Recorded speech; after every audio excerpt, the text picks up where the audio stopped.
शेळी पालन करीत असताना प्रथमतः आपल्याला जी गरज असते ती गरज असते म्हणजे त्यांचे गोठ्याची राहण्याची व्यवस्था.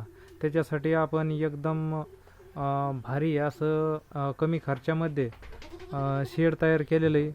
म्हणजे याला जास्त खर्च न लागता हे आपण तयार केलेलं आहे आणि आपल्याकडं सर्व मिळणारं साहित्य त्याच्यामधून आपण हे शेळी पालनासाठी शेड तयार केलेले तुम्ही बघू शकता.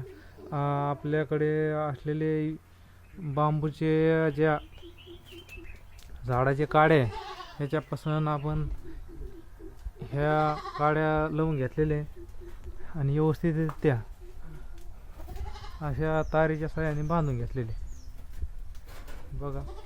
आणि साईडला आपल्या ज्या लिंबाच्या याच्या मिडी खराब होत असते त्याच्यामुळं आपण सिमेंटाच्या मिडी लावून घेतलेले आहेत आणि चौकून जी जाळी लावून घेतलेली आणि व्यवस्थितरित्या बांधून घेतलेली बघा. या प्रकारे येळूला बांधून घेतलेले आणि कमी खर्चामध्ये एकदम व्यवस्थित असं शेळी पालनासाठी हे शेड तयार करून झालेले.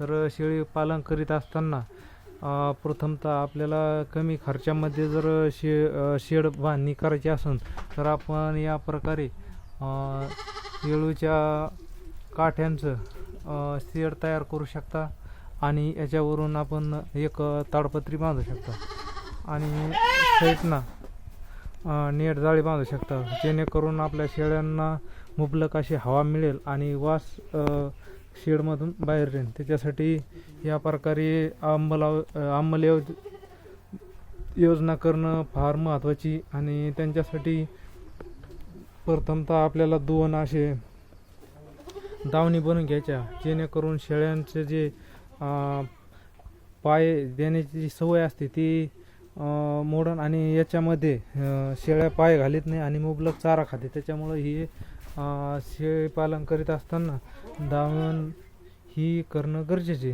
तर व्हिडिओ आवडला असेल लाईक करा, शेअर करा, कमेंट करा मित्रांनो.